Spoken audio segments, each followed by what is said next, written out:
Hello and welcome to the ICST Ambisonics plugins tutorials. In the last video we had an overview of the functionalities of the ICST Ambisonics encoder.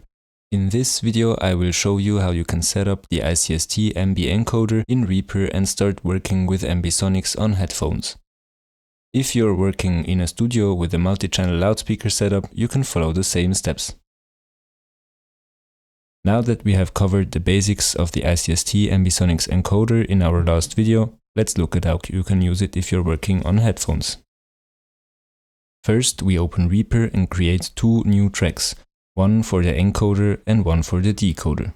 Now let us add the ICST Ambisonics encoder plugin to the first track by going to the effects, then search for ICST and select the ICST Ambi encoder 64.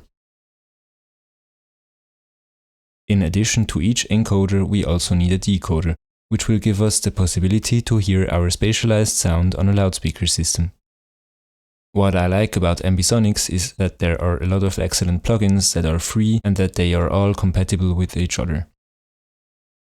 For the sake of this video, we will use the ICST Ambisonics encoder and the IEM binaural decoder, which is great for working on headphones.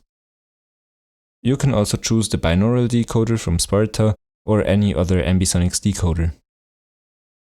If you are working on a multi-channel loudspeaker system like the ICST Kompositionsstudio or the ICST Labor or any other setup like for example a 5.1 film setup or octaphonic setup, I can highly recommend using the ICST decoder, which we will take a more in-depth look at in a future video. The ICST decoder is a very good option if you are working on a loudspeaker system, but if you are working on a pair of headphones, it is best to choose a binaural decoder. Everything else covered in this video will be the same steps either way, just choose the right decoder for your listening environment. When we now go back to our encoder and open the settings, we see that we cannot choose anything above first order Ambisonics.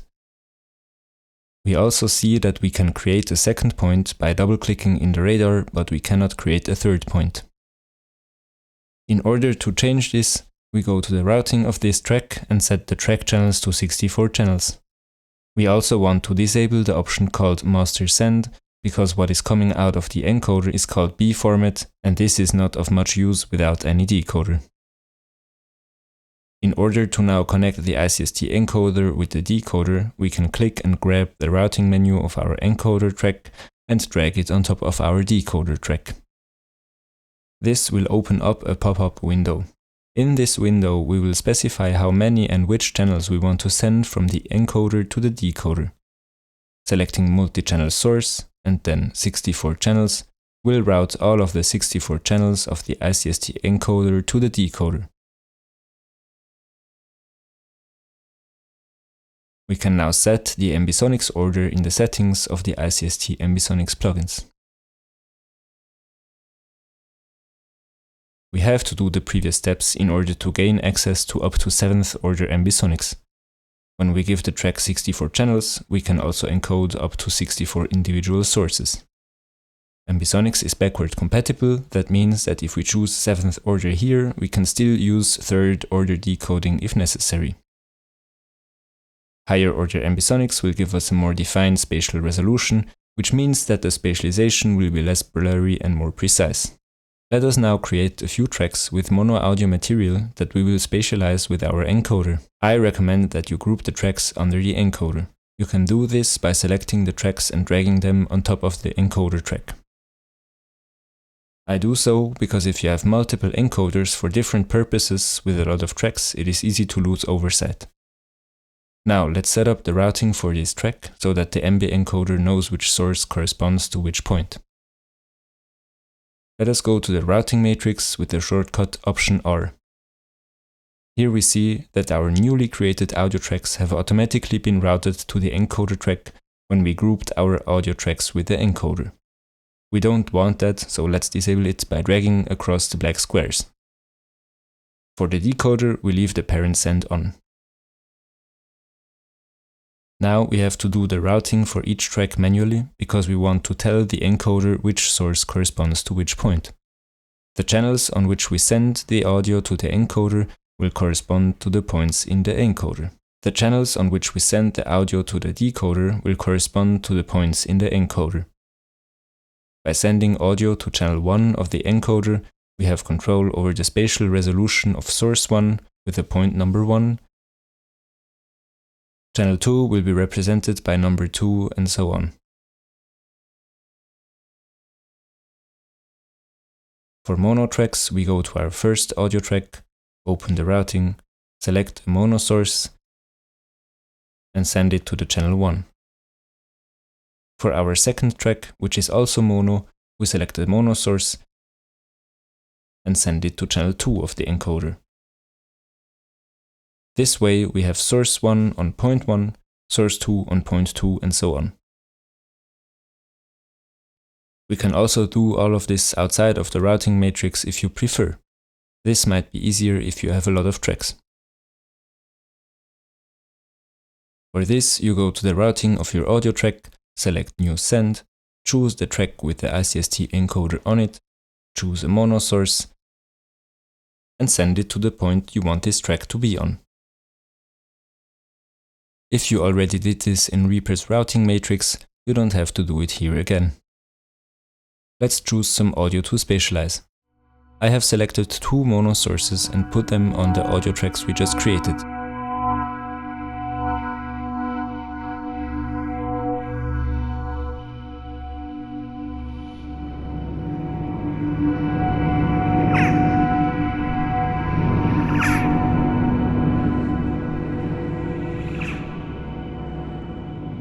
But what do we do if we have a stereo or multi-channel recording that we want to move around? Let's create a new track and drag a multi-channel audio item into this track. If we now go to the track's routing, we see that it has automatically adapted the track channels to the amount of channels in your source audio. We can then add a new send, select the ICST encoder, choose a multi-channel source, select the amount of channels that you have in your source. In my case, this is channels 1 to 8, but if it's a stereo track, you would choose the channels 1 and 2. Now we have to send them to the correct points in our encoder. Remember that we already have 2 tracks that are sending to our encoder, with 1 track sending to channel 1 and a second track to channel 2. Therefore, we have to start the new track at channel 3. So we send channels 1 to 8 of our multi-channel audio source to channels 3 to 10 of our encoder. If this would be a stereo track, we would send channels 1 and 2 of our source to the channels 3 and 4 of our encoder. For every new track that we send to our encoder, we have to remember how many tracks we are already sending to the encoder and choose the right sends. We also have to disable again the parent or master send of this track, because we only want to send to the encoder so that we hear the spatialization. Great. Now we have routed everything correctly and the encoder will receive all of our audio in the correct order. If we now go back to the encoder, we can either create 8 new independent points, which we can control individually, or we create a group of points if we want to control them together. To create a group, I can press Shift while double-clicking in the radar, choose that we want to have 8 new points for our 8 new channels, and the plugin will automatically create a group of points.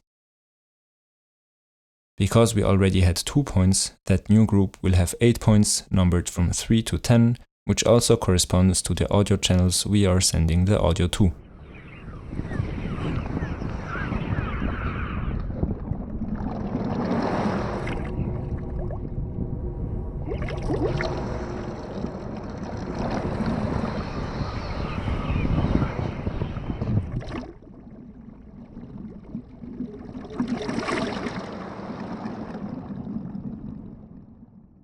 To check if we routed everything correctly, we can go to the routing options of our encoder track by clicking on the routing button on our track. For demonstration purposes, I have made a scenario with 1 mono track, 1 stereo track, and 1 8-channel track. In the routing window, we should see that our track has 64 channels of audio and that the master send is off.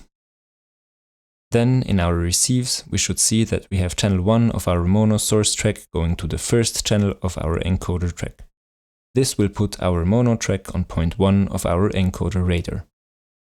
We should then also receive channels 1 and 2 from our stereo track on channels 2 and 3 of our encoder track, because channel 1 is already being used by the mono track. This will put our stereo track on the corresponding points 2 and 3. For our multi-channel input, we should have channels 1 to 8 of the source track going to channels 4 to 11 of the encoder track. Here again, we need to displace the channels on which we receive our source by how many channels are being used by the other tracks. Then, finally, we need to send all of the encoder to the decoder. Therefore, we should see in our sends that we are sending all the 64 channels to the decoder track.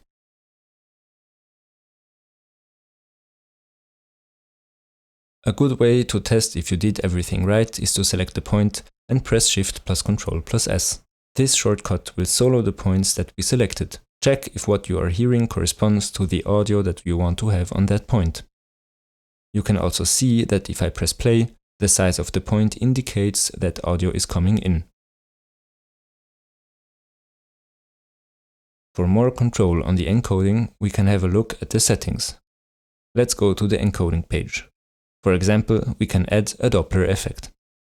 This will create a subtle shift in pitch when the point moves past the listening position, which gets more apparent if the movement of the point is fast. Imagine how the sound of an ambulance changes in pitch when it passes by you, how it changes from high to low. In this page, we also have control over the distance encoding. This tells the encoder how much the distance of each point in the radar should influence its volume. I normally just leave it at standard, which works well for me. But you have more control if you want. The distance is scaled according to the unit circle radius, which is the first parameter we have available here.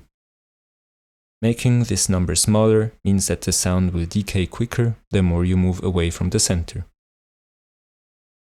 The more you increase this number, the less sensible the encoder is to the distance, so making it a bit higher can give you more precise control, while making it smaller will give you more exaggerated movements. If we choose the advanced distance encoding, we have control over how our sources behave outside of the unit circle.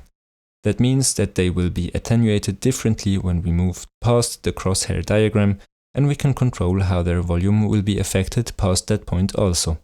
Additionally, we can enable air absorption, which essentially is just a low-pass filter applied for each source independently, whose frequency is dependent on the distance of the source. All of this is quite handy to have here inside of our plugin. As the encoder sends out B-format Ambisonics, we do not have any information about the position of our sources in terms of objects outside of the MB encoder, which makes it a bit hard to have effects like distance simulation by attenuation and low-pass filtering while or after we are working with the encoder. Luckily, the ICST Ambisonics plugins have OSC capabilities, which allow us to do exactly that, and we can even have a lot of control over our OSC data, as we can use JavaScript inside of the plugins. With this, we can, for example, link the distance of each source to the dry or wet of a discrete reverb or any parameter of any other effect in Reaper. But as we often just need volume attenuation and a bit of filtering to create the illusion of distance, it is handy to have them already in the plugin. We will look at OSC and JavaScript for the ICST Ambisonics plugins in our next video.